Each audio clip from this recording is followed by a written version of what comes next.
मैं आपको बताने का प्रयास करता हूं कि अभी मैं पटेल चौक पर हूं और जीडी कॉलेज से जो वक्फ कानून जो पास किया गया है उसके विरोध में अब बेगूसराय में भी आंदोलन तेज हो गया है।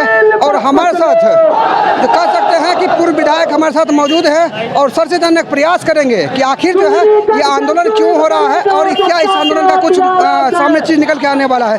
सर, आंदोलन क्यों हो रहा है? देखिए, वक्फ कानून जो बना है वो संविधान की धारा 4 और 6 को तोड़ 26 को तोड़ करके बना। ये कानून नफरत फैलाने के लिए, अपनी राजनीति को उल्लू सीधा करने के लिए किया गया और इसलिए आज आम लोग, हम लोग इस आंदोलन में सहयोग में हैं।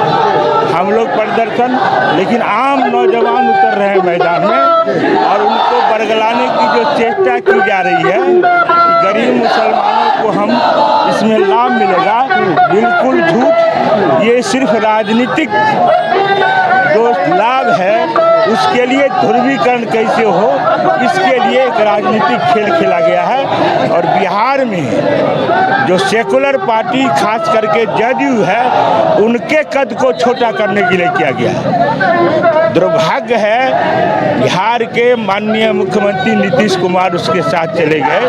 उनको इस बात को समझना चाहिए कि समाज के तोरक ताकत का ये साजिश है, इसके साथ नहीं जाएं, लेकिन चले गए।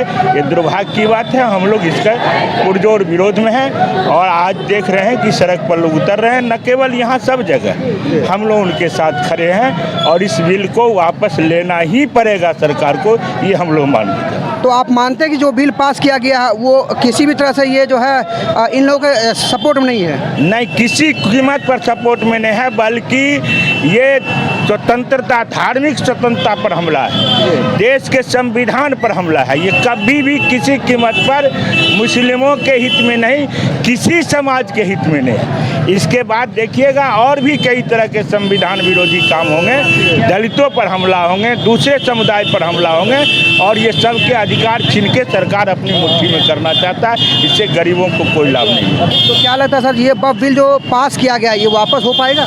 वापस होना ही है। कृषि कानून जो वापस किया वो तो पास कानून न था। आंदोलन में हम रहेंगे, उनको वापस करना पड़ेगा, इसलिए इस बिल को भी उनको वापस करना ही पड़ेगा। एक ही बात कहेंगे कि सब कुछ है, फिर भी एक फांस से चुभते हैं हम। तेरे सियासत की चमक बढ़ाने के लिए तुझे मिलते हैं हम। जब जब इनकी सियासत में इनको लगता है कि कहीं ना कहीं लोग अब हमसे काम का हिसाब मांगेगा, हमारे द्वारा किए गए गतिविधियों का हिसाब मांगेगा, तो ये चले आते हैं मुसलमानों के खरखाह बनकर। आज जो इन्होंने संसद से आधी रात में पास करवाया है वक्फ अमेंडमेंट बिल, ये सीधे सीधे हम अल्पसंख्यकों पर हमला है। संविधान के द्वारा जब हमारा मुल्क आज़ाद हुआ तो हमें कुछ अधिकार दिए गए हैं कि इस देश का सभी नागरिक धार्मिक रूप से स्वतंत्र है, अपने धर्म को मानने के लिए स्वतंत्र है। और हमारा धर्म जो है उसमें वक्फ है।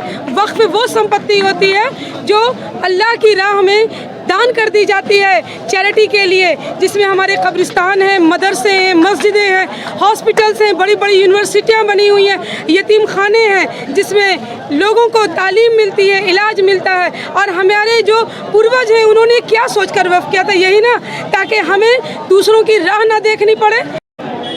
बिल को लेकर हंगामा हो रहा है, आप भी समर्थन में क्या कहेंगे? सरफरोशी की तमन्ना अब हमारे दिल में है, देखना है जोर कितना बाजू का दिल में है। मैं बता देना चाहता हूं, ये जो मोदी सरकार के द्वारा काला कानून तमाम वर्गों के लिए जो लाया जा रहा है, सत्ता में वो अंधे हो चुके हैं। सीधे तौर पर आप देख सकते हैं 2 दिन तैयारी में बेगूसराय का आम लोग जुट चुका है। अगर लोग कहेंगे सिर्फ मुस्लिम आए हैं, ऐसा बात नहीं है। तमाम जाति धर्म के लोग इस काला कानून का विरोध कर रहा है। उसे कौन देखा? लेकिन मोदी जी राष्ट्रवाद के नाम पर ढोल बजा देते हैं, लेकिन वह राष्ट्रवाद के नाम पर इतना ढोल करते हैं आम आवाम को जीना मुश्किल हो गया। मैं सीधे तौर पे आपके चैनल के माध्यम से बता देना चाहता हूं, जो काला कानून लाए हैं जो मुसलमान समाज के लिए, वो काला दिन है। सीधे तौर पे आज के आंदोलन के माध्यम से कह देना चाहता हूं, अगर वापस नहीं होगा तो हम लोग आर पार की लड़ाई लड़ेंगे। हम लोग अंग्रेज को भी भगाने का काम किया है और आने वाले दिनों में ये मोदी सरकार को भी गद्दी पर उतार कर भगाने के मुसलमानों का वोट लेते हैं। आज ये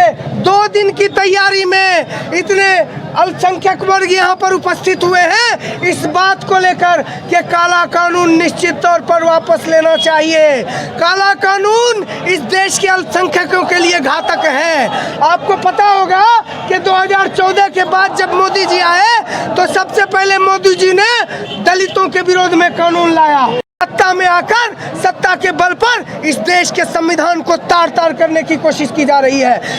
वक्फ काला कानून लागू हुआ है, उसके तहत तमाम मदरसे, तमाम कब्रिस्तान और तमाम जो भी मुसलमानों का इदारा है वो तमाम सरकार के अधीन हो गया।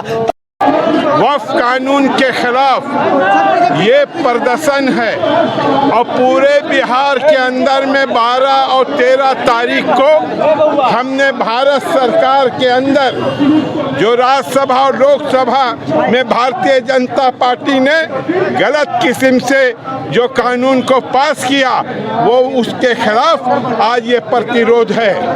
ये प्रतिरोध है मुसलमानों के अधिकारों के लिए, ये प्रतिरोध है इंसानियत को बचाने के लिए, ये प्रतिरोध है देश की हिफाजत के लिए, ये प्रतिरोध है नौजवानों को काम के लिए, ये प्रतिरोध है देश के नागरिकों के सम्मान के लिए। आज हम इस प्रतिरोध के माध्यम से ये वक्फ का बिल जो है उसको खारिज करते हैं और बताते हैं तो नरेंद्र मोदी जी इस देश के अंदर में आपका कानून जो लाए हैं पिछड़े दरवाजा से वो नहीं चलेगा। जो वक्फ बिल जो कानून पास किया गया है उसके वापसी को लेकर लगातार जो है आंदोलन चल रहा है। आज बेगूसराय में भी प्रोटेस्ट चालू है जो कि जीडी कॉलेज से निकली है और मेन मार्केट होते हुए ये सीधे जो है डीएम मुख्यालय